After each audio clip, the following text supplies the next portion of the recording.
Good afternoon, and welcome to XactTime PEO training. I am Tracy Akins, your HRP Integration Specialist and trainer for this event. Currently, all participants are on mute as we do have about 2 hours to cover quite a bit of information. So at this point, we will not be accepting verbal questions, but as usual, if we have time remaining, verbal questions will be accepted at the end of our webinar.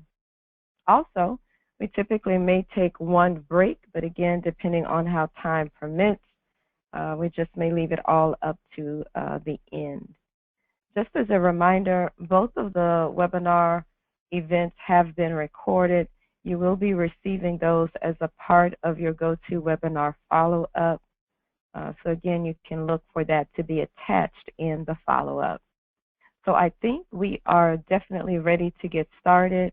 Again, I'd just like to say thank you so much for joining me again. Hopefully you were with me on yesterday for part 1, as part 2 is essentially a continuation from part 1. As if you recall, in part 1, we ultimately covered everything from the back-end perspective, essentially how to add a new client into the software, how to activate the actual HRP integration, and then, of course, set up the sync report. So now we're changing gears. We're actually looking at it from the front end. So again, yesterday was really the administrative side. Now we're looking at it from the front end, from the client daily management side. So here I am log in directly as the client. I'm first of all just going to log in from what we consider to be an employee view. So if you recall, yesterday we added several employees into the software. We went through and made sure that all employees, or at least one employee, had the right labels, the right policies were connected to that particular employee. So that, of course, is something that you definitely want to make sure that is done before your client begins to use the system, as all employees must be connected to the right labels. So here, remember the client ID as we created on yesterday. That was DRINC. The login ID for this employee is actually going to be the employee number of E39797, and I will be using that same employee number as the password. You may remember that from yesterday, as when we created the integration, we did tell the system by default to use the employee number as the login ID and as the password. So here, just going to do a quick copy, paste, and now we're ready to log in as Ann Settle. So in just a moment, it should log us into the system. Perfect. So again, this is an employee view. Across the top, you'll notice that Ann has her personal tab. Ultimately, this is where Ann is essentially going to clock in, clock out, review her hours. All of that happens in this window for Ann. Right next door to that, you'll find the status board. The status board actually allows Ann to see every and any employee that is a part of the system. She can see their current status, essentially if they're working, not working, out to lunch, on break, depending on if the company has set those particular features in place. Also, if Ann wants to focus on a particular group, maybe the group that she's a member of, customer service, she can focus and narrow down her search and only see that particular group, meaning the status of that particular group. As we continue to the right side, you'll see the little guy with the check mark, and this is considered to be personal settings. Every employee will have access to their own personal settings. The personal settings simply allow the employee to customize the screen. So based on maybe what the client is using or not using, employees may wish to just streamline their page. So what I'm referring to is back here on Ann's tab. You'll notice, for example, she has a link for schedules, or she has information for pay adjustment. Well, one, we know that the company isn't using schedules. We did not add any pay adjustments that employees could input into the system. So those are items or sections that we could remove. We would do so by going back into the personal settings area. And then here, when we talk about those pay adjustments, I can actually hide pay adjustments to the left, and then view adjustments I can hide to the right. We could also hide schedules, and of course we know that there are no benefit accruals being used. So I can hide all of those items. So anything that the company is not using, the employee may want to hide. Now, is it mandatory that the employee actually hide these items? Of course not. It just means that they're seeing sections that they'll never really be able to do anything in, and that will not present any information. But it is not mandatory that they hide those sections. In the status board page, I have that set to 100. Ultimately, that means if the company has less than 100 employees, and will always be able to see all of those employees in one status board page. She doesn't have to go to the next page or to the next page. For example, if we had set that at 10 employees per page, she would have to go to multiple pages before she could see all of the employees. The general look and feel just allows the employee to customize the color theme. Maybe if Anne really prefers yellow, she could actually switch this to a yellow color. Or maybe she prefers, let's say, green.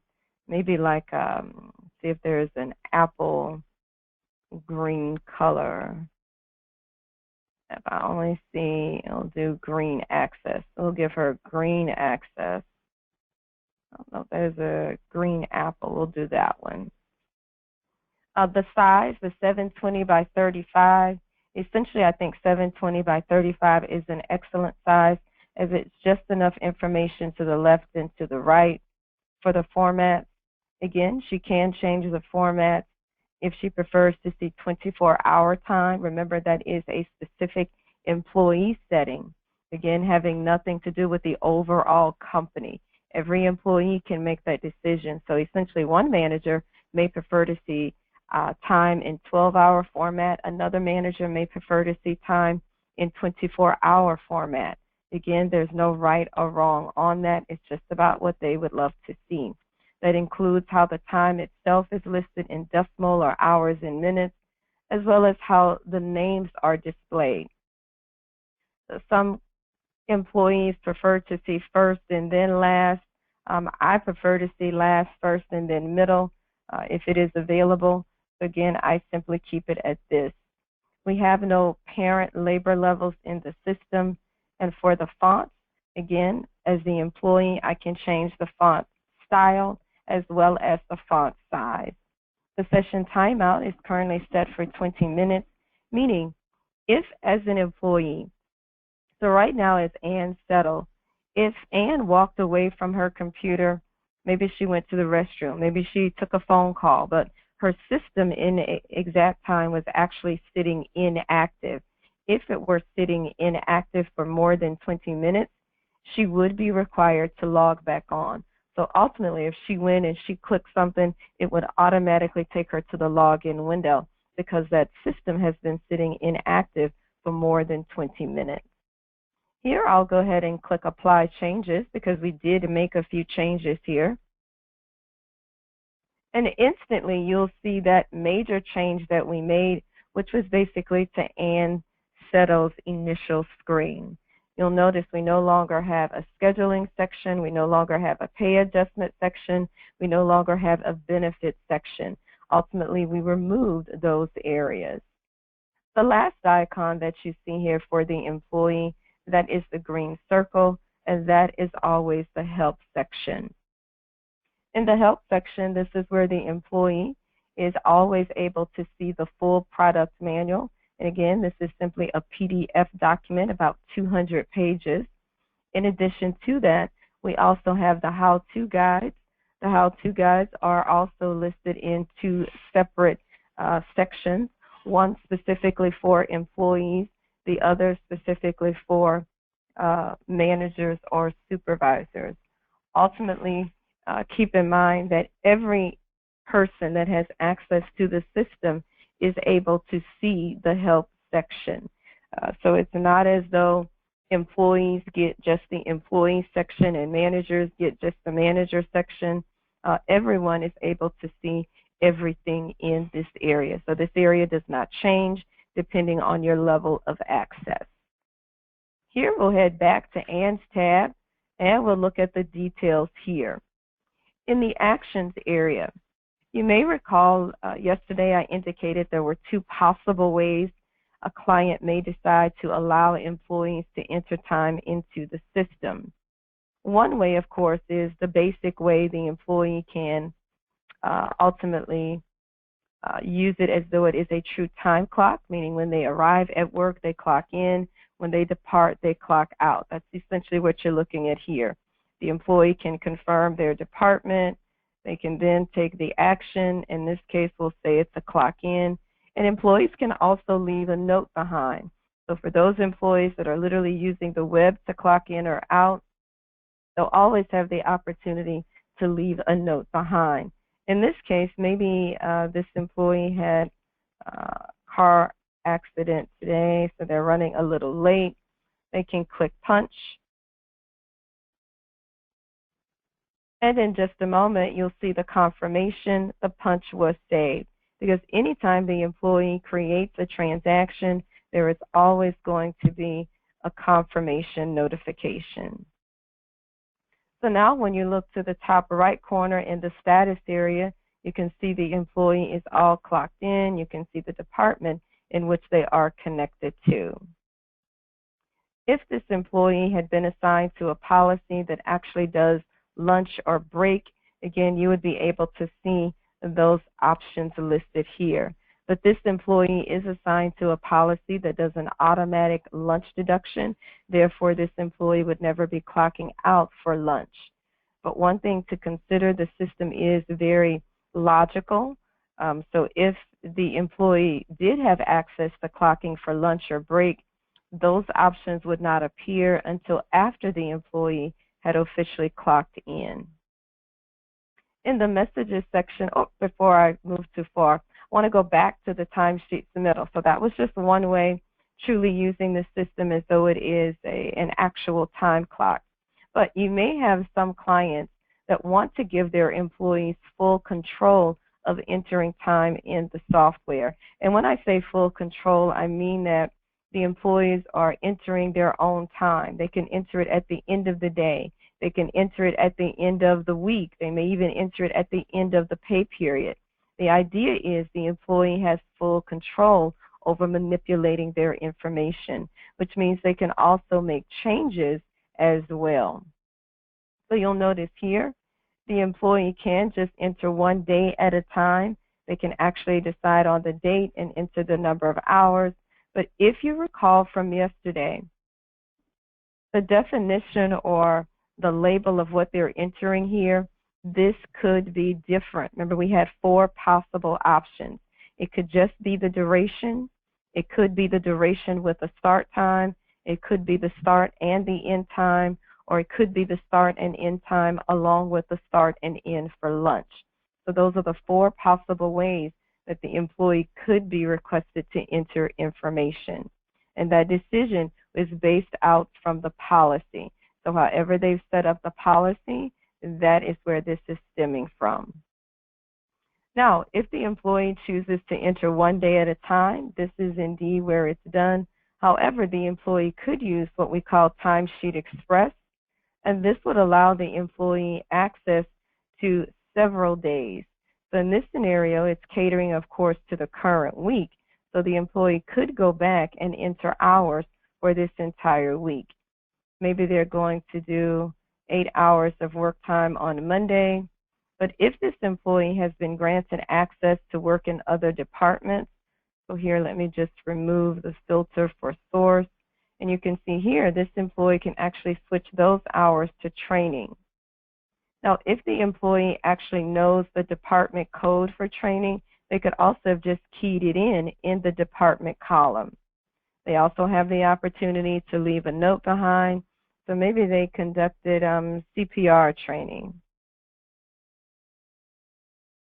Also, we did give the employee, again in this example, we did give the employee access to entering non-work time as well. So if this employee, let's say, took jury duty on Tuesday, they could go ahead and key in their jury duty for 8 hours. For Wednesday, we could say that this employee did 4 hours in sourcing and they did 4 hours in train. And remember, since I know the code, I can just key that in. To the bottom, I can click apply if I'm all done. I've entered everything that I wanted to include, or shall I say the employee has entered everything they want to include. We can click apply here. And in just a moment, you'll see that information appear. Because now it's basically carved in stone. It has accepted that information. If we go back to the blue link up top that says timesheet, you'll notice, and I generally refer to this as the middle ground. In the middle ground, in the hours of work section, this is where that employee can actually change or manipulate that time. So a great example was on Monday. Because we only put in the 8 hours, just the flat 8 hours, the system did take the 1 hour for lunch. So here, in order to get that employee back to 8 hours for the entire day, we can make an edit, and we can actually bump this up to 5 p.m. Again, this is the employee changing that 4 p.m. to 5 p.m. to give the full 8 hours. Because anytime they put in just a lump sum of hours, the system will automatically turn those hours into punches because it sees everything as a punch. You can also see the jury duty time for 8 hours. And then on Wednesday, remember on Wednesday, the employee worked sometime in the sourcing department and another 4 hours in the training department. This particular screen does not have a department column to be displayed. So that means if you wanted to know those details, you'd need to click the magnifying glass, and this is where you can see these 4 hours are assigned to training versus the other 4 hours are assigned to sourcing. But again, you just would need to click the magnifying glass. Of course, the delete option, the employee can delete an item, so maybe they made a mistake and they need to go back and delete it. They will always have the opportunity to do that. Now again, that's using timesheet submittal. This is not the basic employee that's using the web to clock in when they arrive, clock out when they depart. Those people do not have access to make edits. But your timesheet submittal people, generally clients will say, oh, we're going to give our salary employees access to timesheet submittal, or if it's the type of company where they're really tracking job costing information, they may choose to do timesheet submittal as well. Here, I'll take us back to Ann's initial tab. And now when you look in the hours of work section, you can see all of that time. But remember, in this hours of work section, because this is not the middle ground, this is on the front page, you cannot make any edits. So the employee cannot make any edits. When I click the magnifying glass here, all I can see are the details, but I cannot make any changes. In the hours of work section, we can give the employee access to approving their time, and that's the purpose of the box that you see here. It could be done one row at a time, so ultimately I could check that row, click the blue diskette, or I could just click the checkbox to the left of the Save All, and that checks all of the boxes that are available. And now I can click the blue diskette, as the blue diskette is the Save feature that now says, yes, you've saved all of those items that you have approved, or shall I say you've saved the fact that you have approved all of those items. And the last area here, the personal info, if per the policy, we have granted employees access to change their passwords. This is where the change password would be done from. Now, this is a standard change password screen. Employee would put in the old password, they would put in the new password, and of course, they would confirm it by keying in the new password again. Again, that is a standard change password field.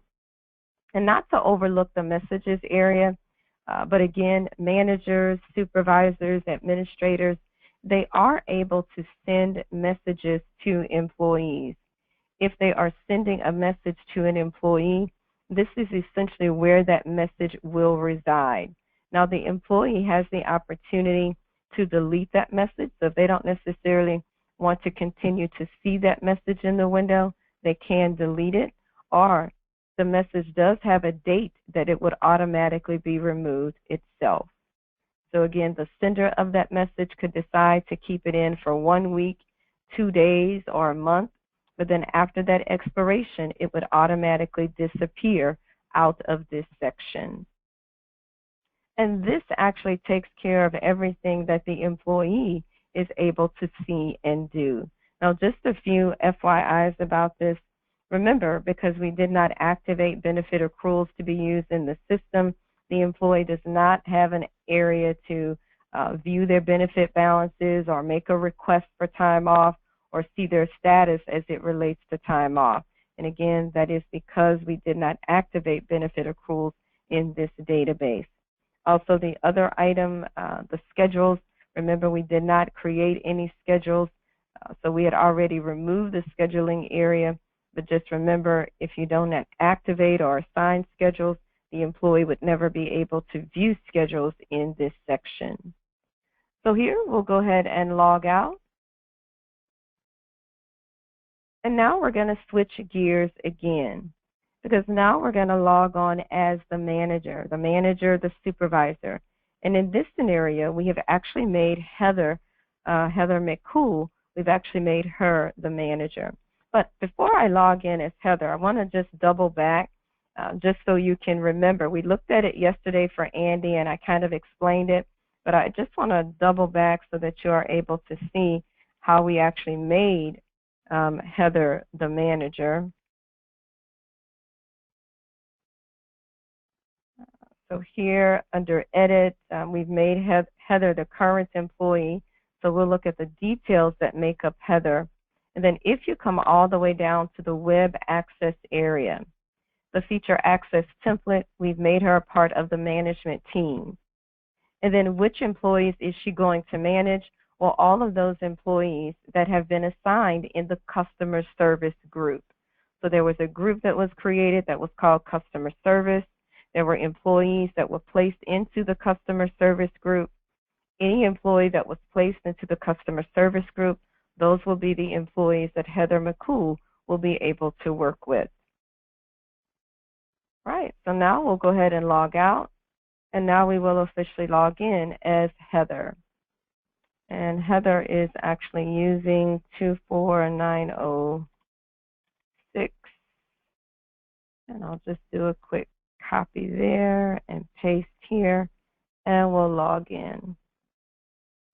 And voila, we are now in as Heather. Across the top, you'll notice that Heather also has her personal tab as well, because Heather may also need to clock in, clock out, see her information. She's able to do all of that from this screen. Now, granted, her screen has a little bit more. She has the schedules, the pay adjustments, all of those things that we actually removed from Ann. Heather actually has those items.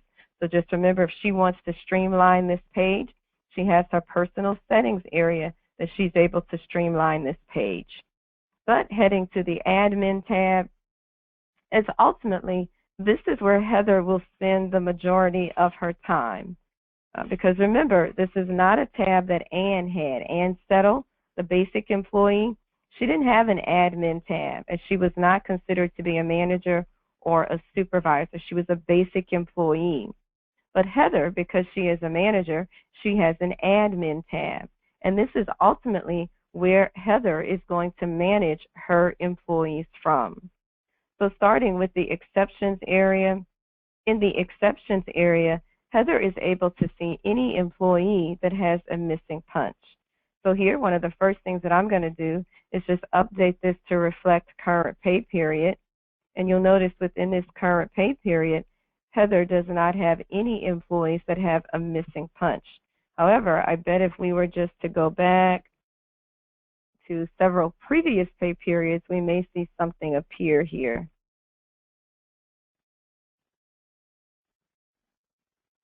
And maybe not. All right, so nope, there is nothing there. Continue in the generated reports. Remember, this is indeed the final resting place for reports. We are going to take the report section and use this as our last area of training. So we will be coming back to the report section as our last goal for training. As we continue, the labor level filter. Well, remember, we are using one labor level, and that is department. If we want to be able, or shall I say, if Heather would like to filter her employees based off of a specific department, meaning she only wants to see employees that are assigned to one specific department, she's able to do so. And her answers, meaning the employees that would be connected to that department, would appear in the search results area. So here, if I click Change Labor Level Filter, and let's say my focus was sourcing, click Apply, you'll notice there are only 2 employees that meet that criteria, and that is Ann and Arthur. Those are the only 2 employees that meet this department criteria. So those are the only 2 employees that have officially been associated with that department. Here, if I go ahead and change the labor level filter, return that back to all, click Apply. In just a moment, it will update the search results, and then all of the employees will return. So again, the employee labor level filter is truly just a filter for department. In the employee search area, Heather actually has the opportunity to search for a specific employee. So let's say she wanted to search for an employee by the last name, and I say last name because the search by is catering to last name. If you wanted to make it first name, you could switch it, or even if you wanted to make it the employee ID number, you can switch it. What we know for this particular company, they are not using any physical time clocks, so there are no badge numbers, but certainly if you're working with a client and they are using physical time clocks, they may indeed have a badge number they can use. We also know there are no socials in the software, as the system does not include or pull over socials from payroll. So here I'll keep it at last name. I'll click the search button, and just like that, the search results have now updated, and there is only 1 employee that meets the last name criteria of Rash. Here, if I want to retrieve all of my other existing employees back in the search for, we'll go ahead and remove that, click the search button, and then all of our employees will return. But what order are these employees actually listed? Well, that is the sort by. In the sort by, we can have it sorted in last name order, first name order, employee ID order, and of course, if you were using badge numbers, that would also be an option. So here, let's say if I switch this to first name, click the search button here. In just a moment, you would notice the search results have now updated, so you could see Andy, then Ann, and then of course ending with Rosalind.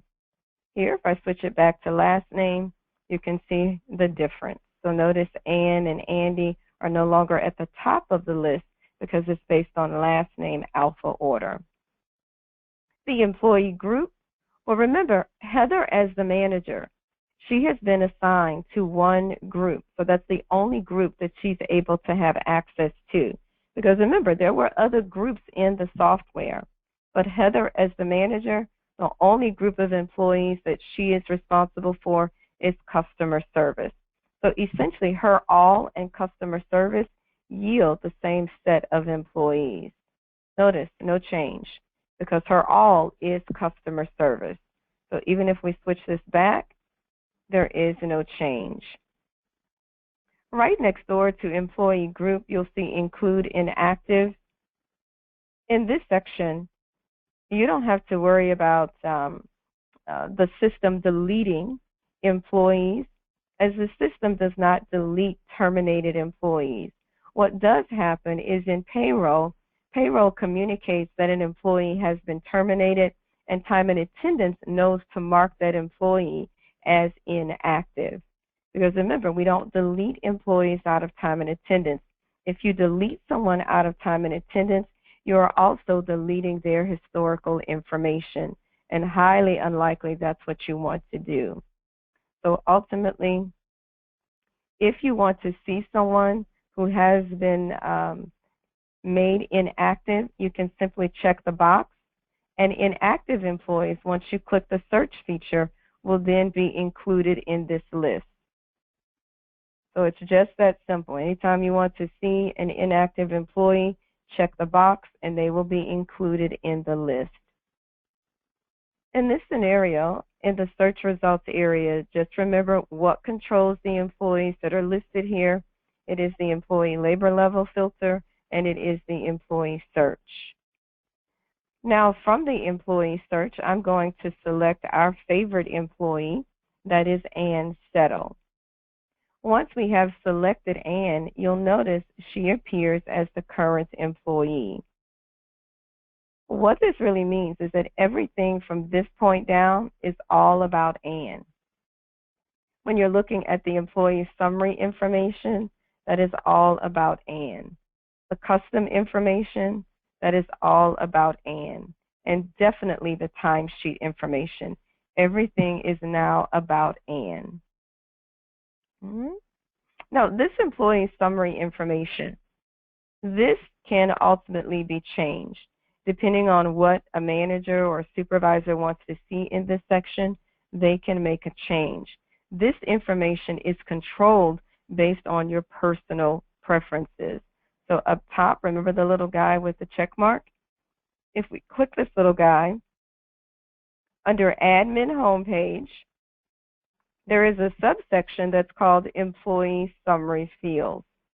So this is ultimately where we control what those 4 fields are, and at least control them to a certain extent. You can't create what they should be, but you do have a drop-down of what you can select from. So again, even if I wanted to, let's say I want this, the first item to actually be the last name, and I want the employee ID to be the 4th field. I can switch it around that way. It's whatever I want to do. I'll apply changes to the bottom.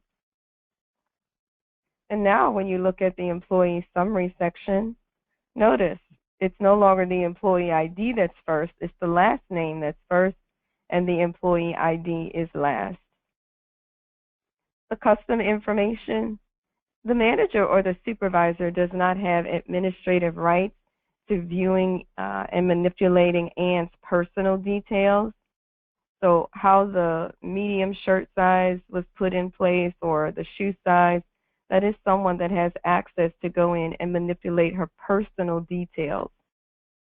And again, if you recall, that's what we went through yesterday when we were looking at, I think, Andy, and we were in Andy's personal details.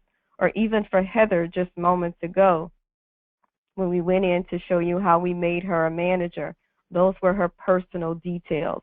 So to answer these custom questions, you have to go via the employee's personal details to do so. But for the manager or supervisor, this is a view area only. They can't make changes to this section. In the timesheet area, this is really where the manager or supervisor will ultimately spend the majority of their time. There really is just no way around it. The first thing that I'm going to do here is just customize the date parameter, and I'm going to do that by clicking current period. When I click current pay period, it automatically updates the start date and the end date to reflect the current pay period. Now, certainly, if I wanted to go back to other pay periods, let's say if I wanted to go back to the previous pay period, again, by clicking that link, it allows me to go back to that previous pay period. So the 6 blue links all cater to a specific time frame. Here, I'll just click current pay period again, and it's in place. The timesheet approvals, well, right now, as the manager, we haven't really reviewed and approved any of this information, because ultimately we generally want to review it before we approve it. Once we have reviewed everything in the timesheet for Ann, we'll come back and we will, of course, approve it at that time. So as we get ready to begin approving some things, what is already listed here, one item that should really stand out, and it's in the unpaid column. You see that 8 hours is kind of hanging out here in the unpaid column? Well, that's stemming from the receiving jury duty. The employee actually was able to enter because they used the timesheet submittal, and they were able to grant themselves jury duty. However, when they assign a non-work pay type, that non-work pay type must be approved. Until it is approved, it drops into the unpaid column.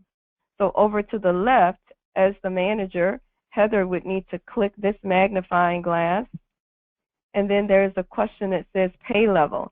And right now it's coming across as unpaid.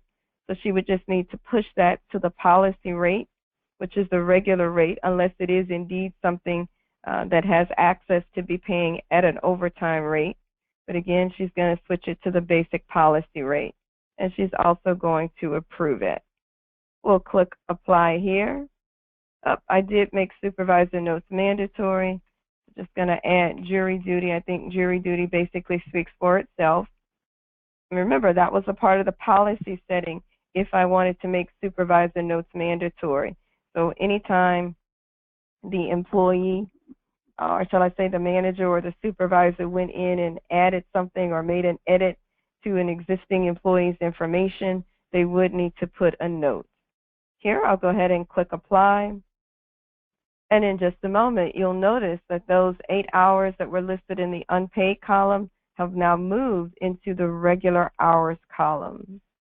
So just know that the magnifying glass is always your edit. You can edit anything about that transaction. Right next door to that, you have the red X, and of course the red X is the delete. Now most people tend to panic if they should click the red X or make a mistake and click the red X, but here, if you click it, no worries. You have the opportunity to decide exactly what you want to do, and then you can confirm it. So even if I told the system to delete the start of the lunch, I still have to confirm it. So it's define what you want to do and then confirm it. The green check mark that you see here, this is indeed an indication that the employee has approved the time, and that was one of the last items that we did as we were logged on as Ann. We went ahead and approved all of that time. So when Heather begins to look at this, she can see, oh yeah, this employee has actually approved all of this time. And right next door to that, the box that you see here, well, this is an indication that the supervisor has approved the time. And the only thing that Heather has approved at this point is the jury duty time. She has not approved any other time. The next icon that you'll see, it looks like a notepad with a pencil connected to it. That is an indication that there is an employee note assigned to this transaction. So here, it's also a pop-up that tells you exactly what the employee note is.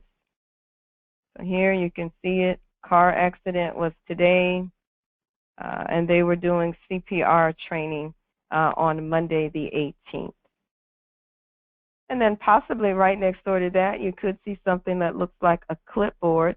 Now the clipboard is an indicator that there is a supervisor note present. Now the supervisor note is also a pop-up, so you can see here the supervisor note is reflecting jury duty, because that is literally what I did leave in that note field. Right next door to that, the white sheet of paper with the green arrow, well, this is your full audit trail. Full audit trail meaning that anything that has been added, anything that has been updated, anything that has been deleted in the timesheet. All of that information is being tracked. So here you can click the white sheet of paper with the green arrow, and that will bring you into the audit trail. So as of right now, this is the only addition or edit that we made, and that was to the jury duty, because we went ahead and we approved that. Before, it was not approved and it was listed as unpaid. So we actually decided that it was paid and we approved it. Here, if I go back to Admin Home, after reviewing everything in the timesheet for this employee, it looks as though almost everything is good. Monday, Tuesday, Wednesday. There's nothing for Thursday.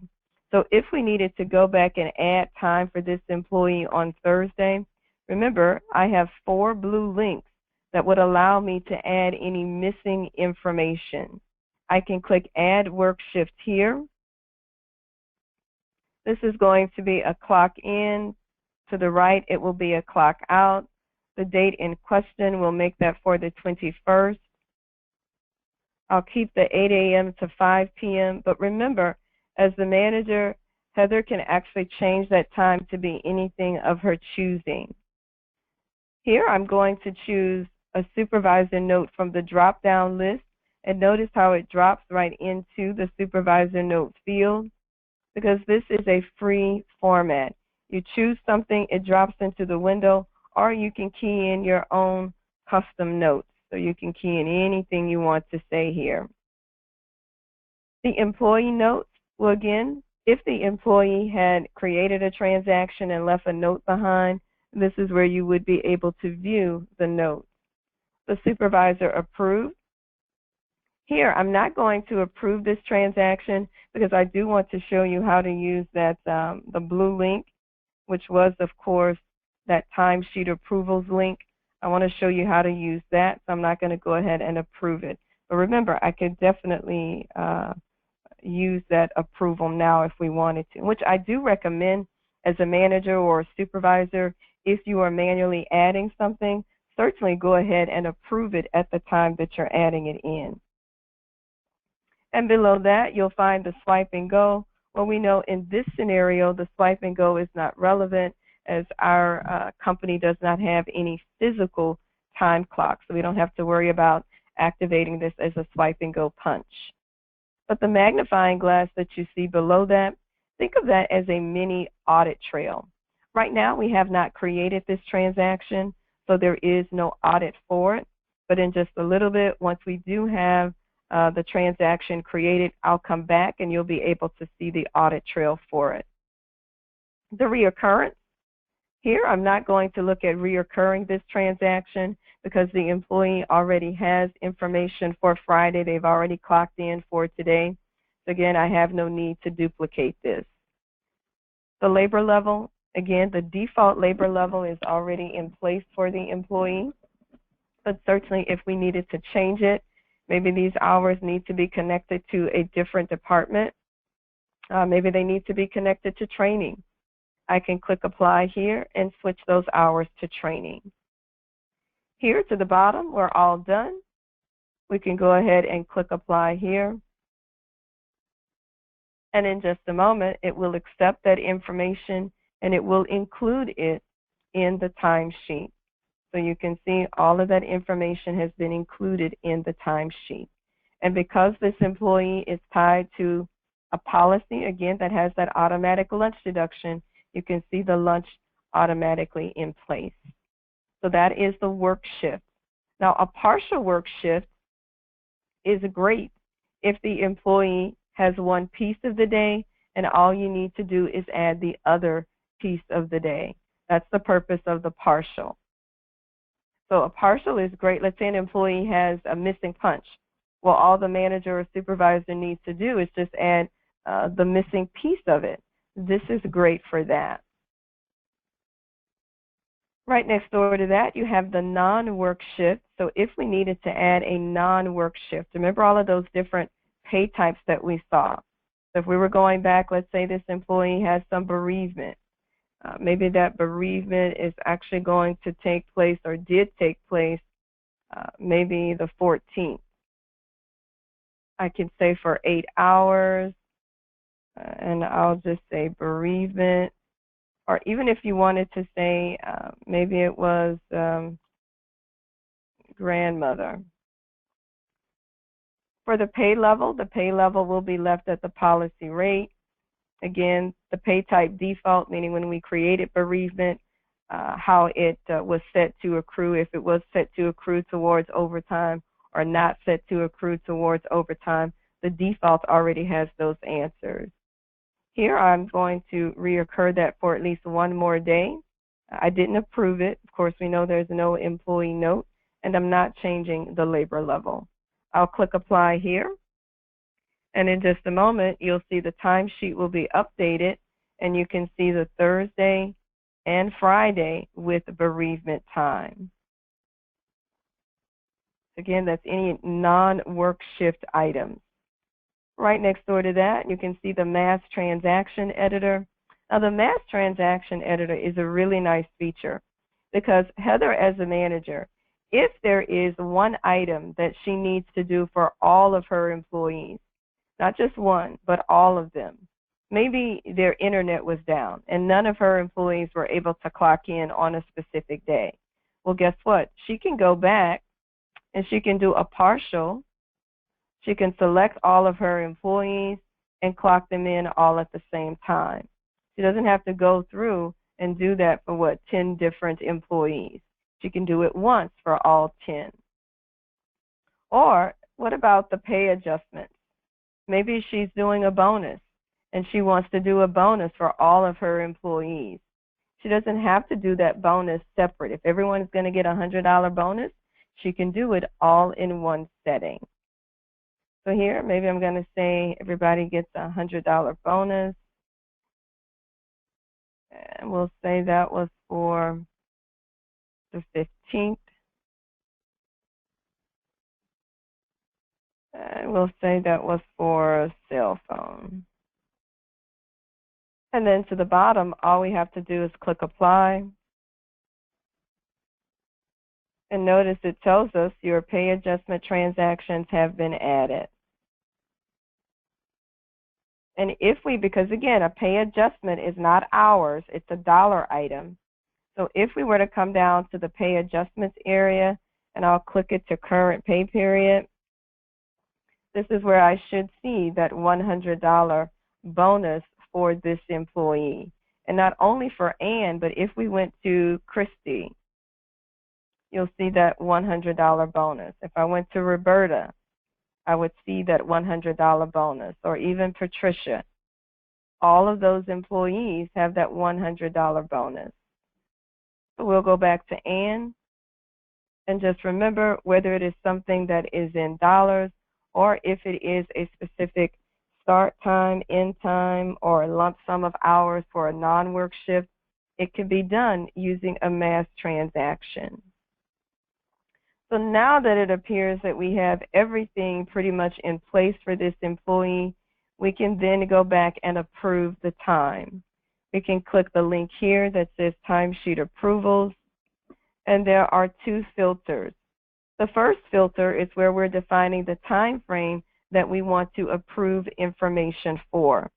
By default, the time frame is always going to reflect current pay period. If you needed to change it, meaning go back to a previous, you could certainly do so. The second filter is which employees are you looking for? Here, I am looking for unapproved time. So what I'm telling the system to do for me is to look in the current pay period, locate any employees that have unapproved time. That's what my filter request is here. I'll click Apply Filters, and you'll see that there are two employees listed. In fact, it's the same employee, only this employee has what we call an indicator as unapproved timesheets. So I'm just going to go ahead and process both so that we can approve them both. Approved checked employees. You'll notice now in my results summary, it is updated, and there are no employees with unapproved time. If we go back to Admin Home, and now in the timesheet, what you'll find, remember those boxes, all of those boxes have now been checked because that is an indication that the manager or the supervisor has approved the time. Now, of course, the employee hasn't approved all of the time because some of that was just added by the manager. However, the employee approval is not a mandatory item. If the employee approves it or does not approve it, it does not stop that information from being processed for payroll purposes. As we continue, the add pay adjustment, if we just want to do one pay adjustment for one individual employee, we have that opportunity as well. So if Ann was, she required another bonus, maybe for something that was very specific to her, again, we could make that decision. And maybe her bonus will make it for today, the 22nd. Maybe this is just a $25 bonus. And we'll say she is getting a lunch bonus. We'll click apply here. And in just a moment, in the pay adjustments area, this is where you can see that pay adjustment now listed. Now, the great news is, as the manager or supervisor, I can go back and look at any pay adjustments that have been assigned to Ann. For example, I could say we'll start from January 1 and show her pay adjustments. And you can see here she had a pay adjustment on May 1st. Again, that is all listed. Now, the other great thing about this, as the manager or supervisor, she can also make an edit to an adjustment. So she can always make changes to a pay adjustment, and she can delete a pay adjustment. And that was something a little bit different than the basic employee, as the basic employee did not have access to making edits or deleting a pay adjustment once they added it in. So if it's from the employee perspective, yes, the employee can add a pay adjustment, but they cannot make an edit or they cannot delete that adjustment. They can still see all of their adjustments, so the employee can also go back to January 1st as well. And the last area here in the bottom left corner, this is the quick message section. In the quick message area, this is where a manager, supervisor, administrator could potentially send an employee a message. So here I could say, call Tamara ASAP regarding your clock time. By default, the message will want to stay in the window at least 1 week, but we can decrease that date or increase that date if you should need it to stay longer. And then who is the message being sent to? By default, it does go to the current employee. So remember, the current employee is defined here. Under current employee, you can see Ann. She's the current employee. However, if you wanted to send that message to all employees, so if Heather wanted to send this message to all 10 of the employees that she has access to, she could do so. I don't want you to think that all is everyone in the entire company. Well, Heather doesn't have access to everyone in the entire company. If someone wanted to send a message to everyone in the entire company, that person would need to be an administrator because the administrator has access to all employees. Or you could base it on search results. Remember earlier, back in this section, I focused on, I think, one department. And when I focused on one department, it only showed you 2 employees in the search results. Well, if I wanted to send those 2 employees a message, I just need to make sure those are the 2 employees that are listed in the search results window. And then I can come here, select search results, and those would be the 2 employees that would literally receive the message. But in this scenario, it is just going to the current employee. We'll click send here. And in just a moment, we should receive confirmation. And there it is. The message has been sent successfully. So ultimately, this is where the manager, the supervisor will really spend the majority of their time. Again, this is really basic. I don't have the benefit accruals, meaning where they would make the request and how they would approve that. You don't see a window that shows their benefit balances because that was not something that we activated for this particular company. So that means the last item that I want to share with you is, of course, the report screen. Remember, you can access reports from this section, as you saw earlier. Under Generated Reports, you can click the blue link that says Run Reports, and that will bring you into the report section. To the left side, where it says Schedule Reports, this is where you'll see a list of all of the different types of reports that the software has to offer. And clearly, there are quite a few different types of reports, not to mention all of the individual reports that are found within. So the great news is, no matter which one of these reports the company decides to use or create, they all use the same standard parameter screen. And that is the screen that I want to introduce to you. Under Hours Paid, I'm going to choose just one of our most popular reports. Under Hours Paid, it is the Employee Time Card Report. If you click this link, it actually opens the window, and this is the parameter screen. The parameter screen actually starts with the description. You can actually see that information here. It's literally telling you what you can expect from this report. And that's going to be with any of our reports. As soon as you open it, it's always going to tell you what you can expect.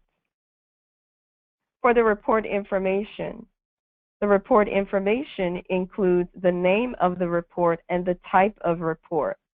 Now, the great thing about the name of the report, you can actually customize the name of the report. So here, I'm actually going to put a date in for this report. The type of report means really who's going to see this report.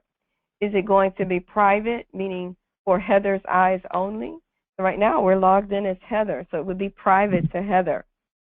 Or do we want to make it public, meaning any manager, administrator, supervisor, anyone that has access to reports would be able to view this report. Now certainly there could be some reports that a client may wish to make public, meaning the administrator has run this type of report and they want to give employees access to viewing it.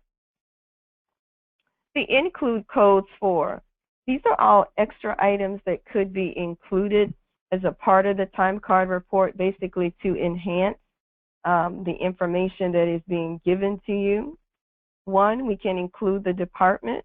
So since we are using departments and we know that Anne actually works in multiple departments, wouldn't it be nice to actually see which days and which hours are connected to those departments?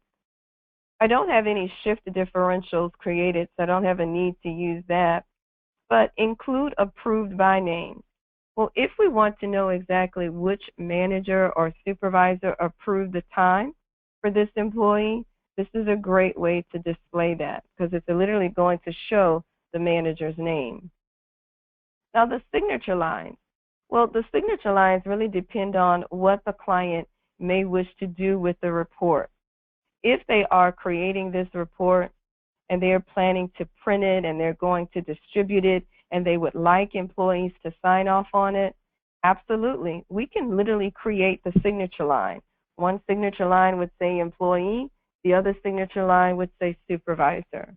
So just to give you some idea of how that does appear, we'll go ahead and keep that activated. The page break, again, depending on the intent of the report, if it's for the manager's eyes only, they may not wish to use the page break. But certainly if the plan is to distribute the report, you want a page break because you don't want to give one employee their information and there's somebody else's information also connected to it. And then custom text after each employee. Well, as a part of the report, you have the opportunity to key in any custom messages. So if the company is preparing, let's say for your annual company meeting and you want to give the date and location and time, you can do all of that as a part of the report. Or maybe you want to disseminate some type of just information. All of that is available here. In this case, I'm just going to say Happy Friday and then include exception code legend. Well, the exception codes have to do with missing clock in, missing clock out.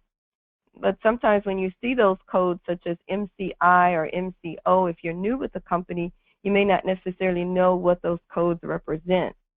So perhaps as a client is just starting to use the software, I would recommend that they include the legend. But certainly they don't have to continue to include the legend. The audit trail, again, I generally don't recommend including the audit trail unless there has been a discrepancy. Because remember, the audit trail is going to tell you who did what, when, where, and why. The hiding of the employee names, again, I generally don't recommend hiding of the employee names unless the company is looking to run some type of scenario. They're looking to see all of the employees that have more than a certain number of hours. Well, you may not want to include names in because you don't want to be biased. You just want to see, who it is first, and then you can go back and say, we found that so many people have, said number of over hours or something. To generate report for, well, which employees are going to be included in this report? You have 2 radio buttons, but ultimately there are 3 options, as the first radio button possibly serves a dual purpose.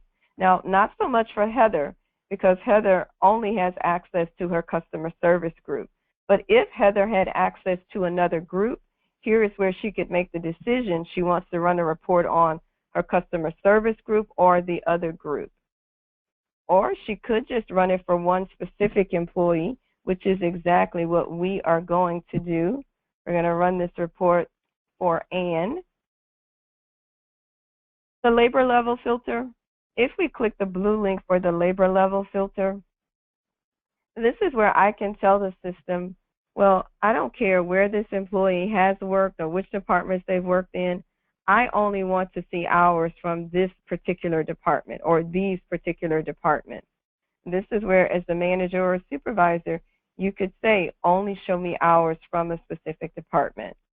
But in this case, I choose to keep it at all because I know that Ann has worked in multiple departments, so I want to make sure that I include all of those departments as a part of this report.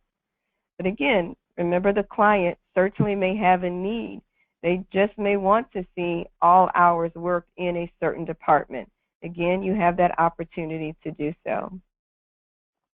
As we continue to come down the sort order, again, no right or wrong here, just depending on how the client would like to see the employees sorted in the report.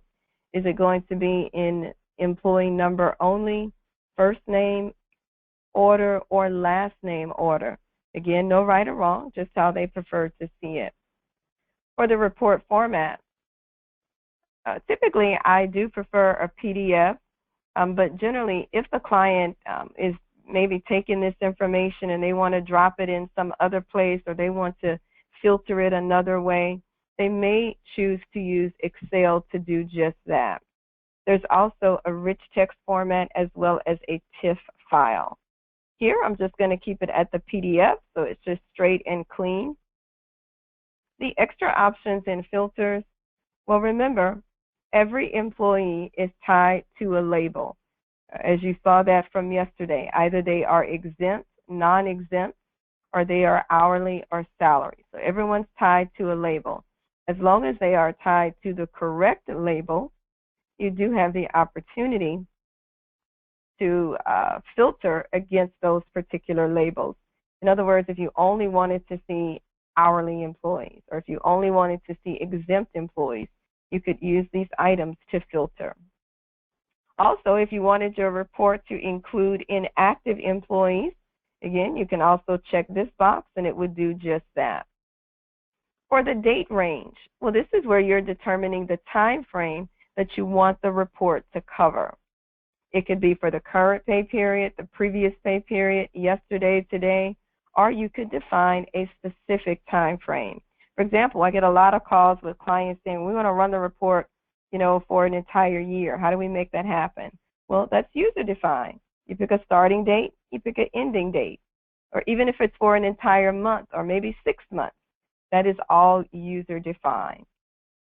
Here I am going to make it for the current pay period, as that is where all of the information that we have created for Ann resides in the current pay period. Also, the policy. In this particular scenario, I have 2 policies, but both policies yield the same pay cycle.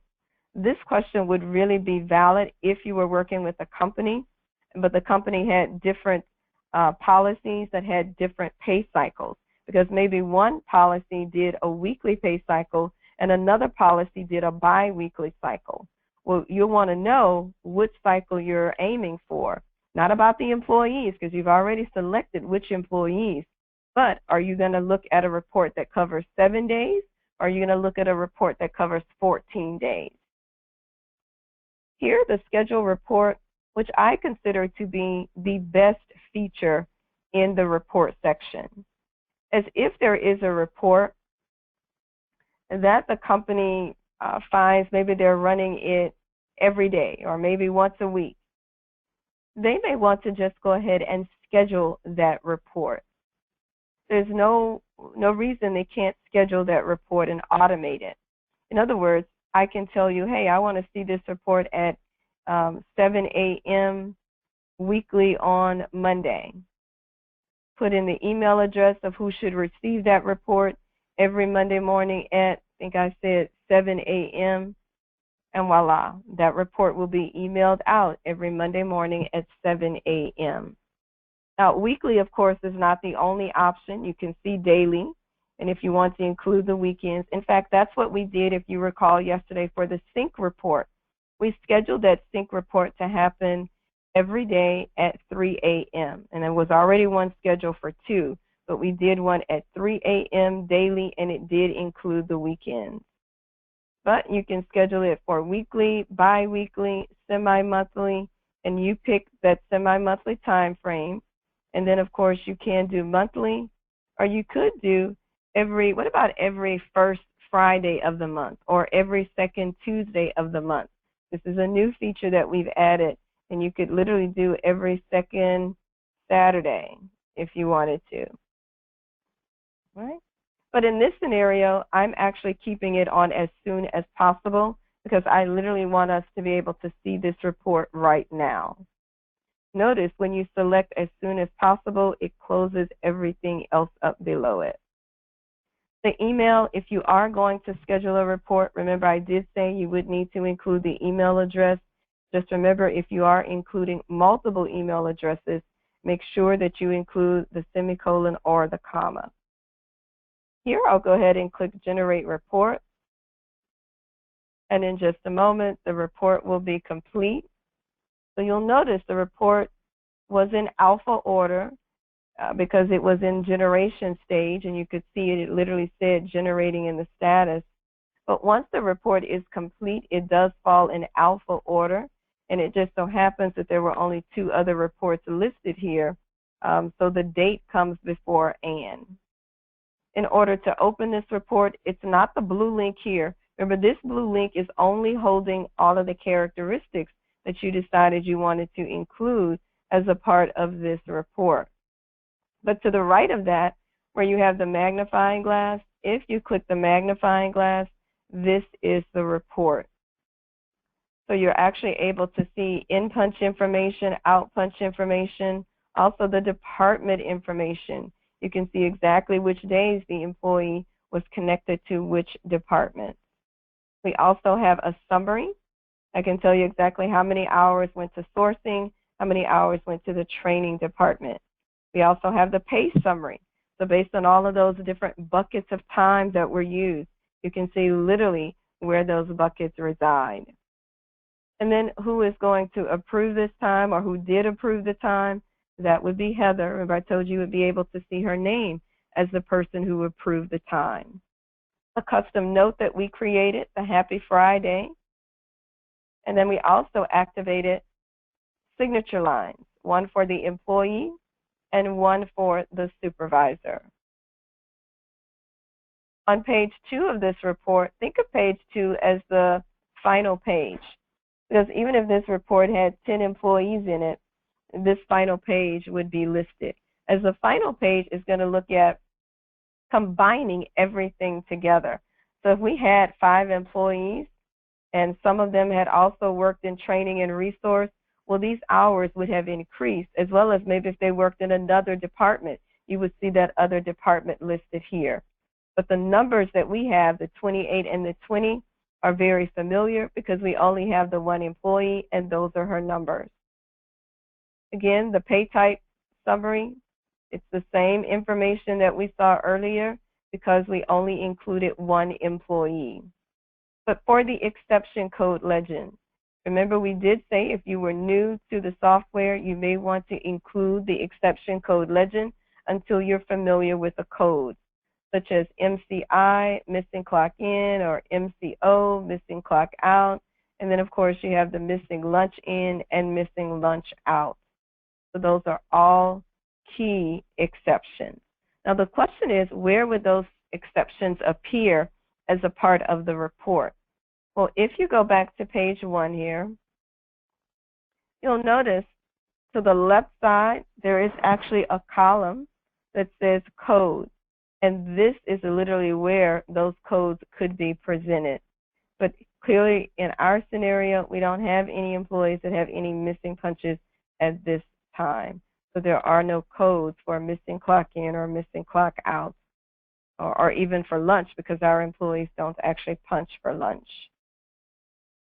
But again, this is just one example of many reports that we have to offer in the software. Here, I'll go ahead and close out of that.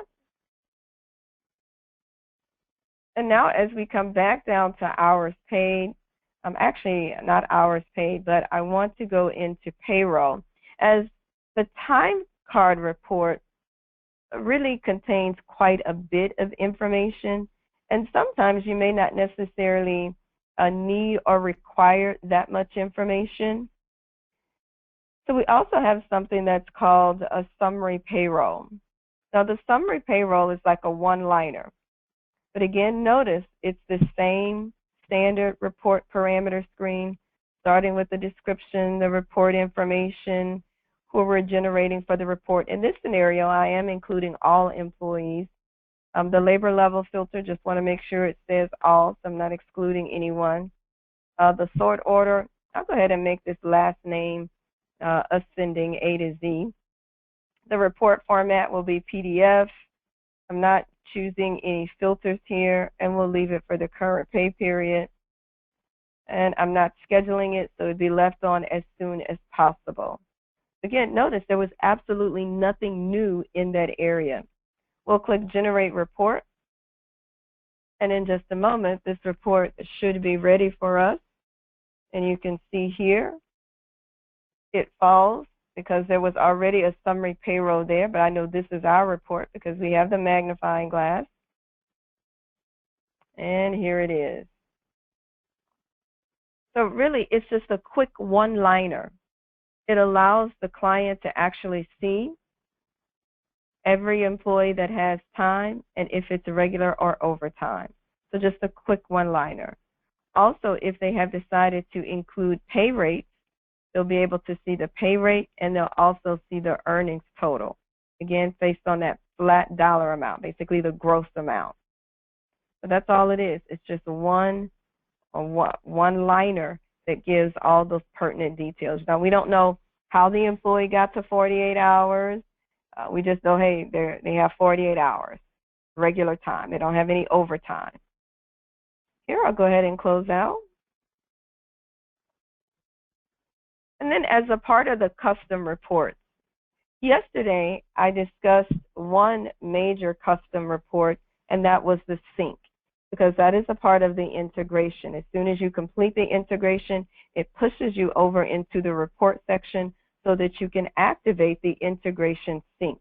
And remember, the purpose of activating the integration sync is so that every morning, if there's any new information, the software will pull that into time and attendance, meaning it's opening communication with payroll and it's pulling any new information. Well, what about on the opposite side of that? At the end of the pay period, once employees have clocked in, clocked out, the manager or supervisor has reviewed the information, they've made all the necessary edits and corrections, how do we get the information from time and attendance back into payroll? Well, the good news is it's really just one click. Under Custom, we're going into the Automated Payroll Export.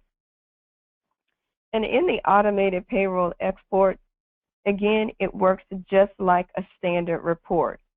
You can see the description is there, the report information, but the options are different. What is critical here in the options is going to be the batch ID, because everything else here should already be set up. Again, the client ID is in place, the template is in place, the labor levels that they're using, because the system knows which labor levels it's set up. So notice how department is already activated for us because it knew that was the department that it created. If they are using pay rates and they want the pay rates exported out, again, you can upload that information. Now, we also have a new feature here because I would also like to say when I tell people, like at the bottom, once you click generate, just remember these hours are automatically being delivered directly into your payroll software. Well, some people maybe were not ready for it to be delivered directly to payroll. They just wanted to generate a report only. So this is the feature here, where it's not uploading the data into payroll, it's just creating a report. So you do have that option now. And again, if the company did paid lunches and breaks, we could separate those out, but they must have a different export code. Generally not something the majority of your clients do, and even if they did, they probably are just going to export it out under regular hours, not anything different. The generate report for, again, looks familiar. We're going to say all of the employees because typically the person who does this is going to be an administrator, someone that has full, complete access to the system. They have access to all employees. The labor level filter, well, this is definitely a scenario where you want to make sure that all is selected.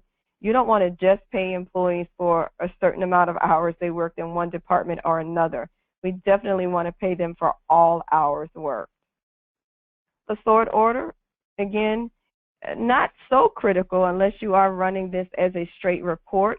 Then definitely you may want to choose last name ascending, or maybe you want to choose first name ascending.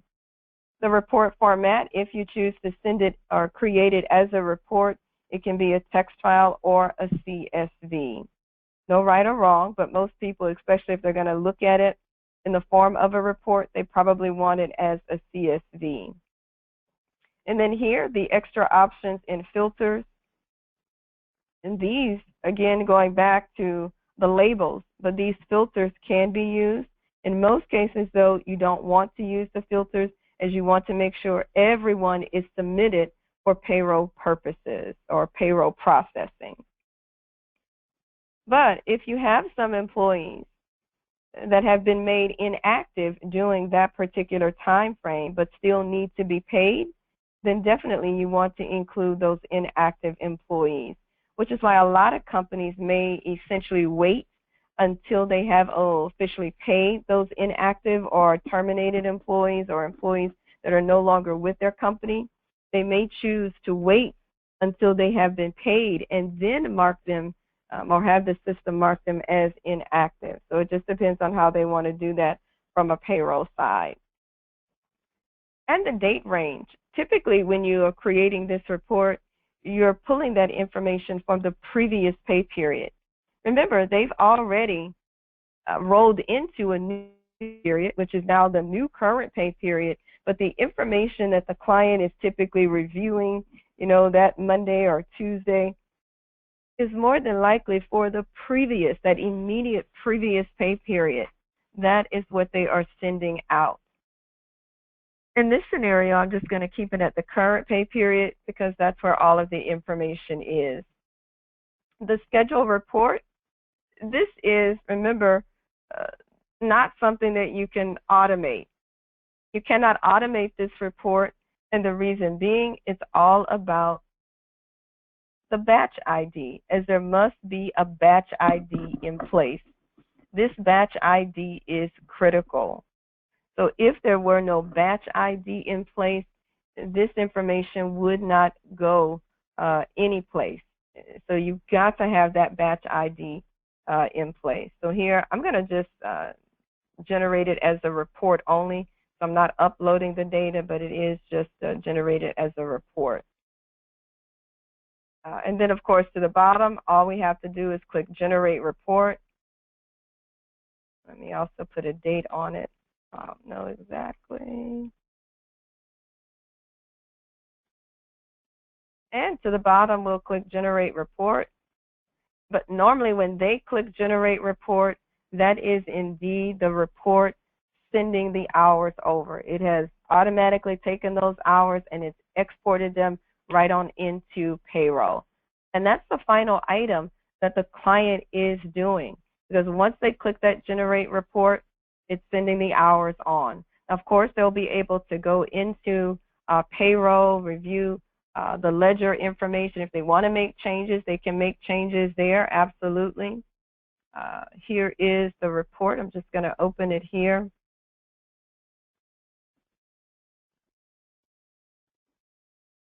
And it's opening as an Excel report. And this is literally the information that is going across. Remember, there's only really one employee that has any hours, and of course we know that's Ann's. You can see all of Ann's information there. But of course all the other employees, because remember we did give that $100 bonus, so you can see all of those other employees actually have that $100 bonus that would be going across. But again, it is just a report. I did not actually upload that information directly into payroll, but this is the file that it is generating to be sent across to payroll. All right. What I do recommend with clients, especially if I am training a client directly, once they have begun to use the software, I generally do recommend that they come back and work with the reports. Once employees have begun to clock in and clock out, come back and run any report that looks of interest to them. Because remember, they can't break reports. Either the information is there or the information is not there, but they cannot break reports. So they get to have a little bit of fun in the report section. In fact, if you go back to the help section, under supervisor how-to guides about the 6th item down, there is something that is called the report sampler. So the report sampler is actually going to give the client about 12 different reports that are available in the system. Now, of course, depending on how the client is using the software, maybe they're not using pay rates in the system. So if they're not using pay rates, don't expect to get anything that caters to wages. Or if they're not using schedules, well, don't expect to run reports that want to show a schedule if they're not using schedules. So some things they just have to make sure that they are aware of. So this is just a quick snapshot of a few reports. Again, no more than 12. That's why I said it's not including all of them, but just to give them an idea of what reports are potentially available in the software. Remember, the help section is a critical area as every employee has access to it. We're not trying to keep secrets from anyone. So even though a basic employee may never go in and edit a punch, they would know how it's done if they wanted to read that information. So everything is all listed under the help section. And that essentially really takes care of everything that I had to discuss with you guys today. Looks like we definitely have some time remaining, so I will go ahead and open the floor for questions. If you want to use the questions pane, certainly feel free to go ahead and add questions there. Or if you prefer to raise your hand, I can go ahead and unmute you, and I can take a verbal question as well. Let me see if I have any hands being raised.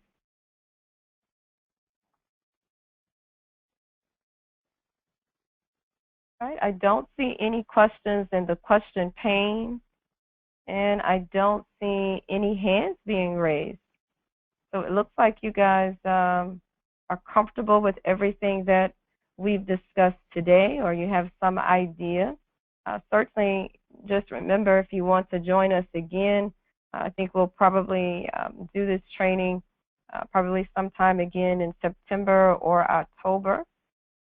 But in the meantime, just remember, both parts, Part 1 and Part 2, have been recorded and will be available as a part of the GoToWebinar follow-up, and that will typically come out in about 2 days.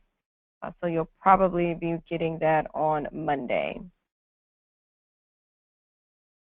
Otherwise, I think that takes care of everything for today. I'm still looking for hands being raised. I don't see any hands, and I don't have any questions in the questions pane window. So I do believe that takes care of everything for today. Again, thank you guys so much for joining me in this XactTime PEO training. Hopefully you have found it very productive for you, eye-opening, just some little hints or things maybe that you did not know. But again, thank you all so much for participating, and we'll chat soon. Happy selling. Goodbye. Have a fabulous weekend.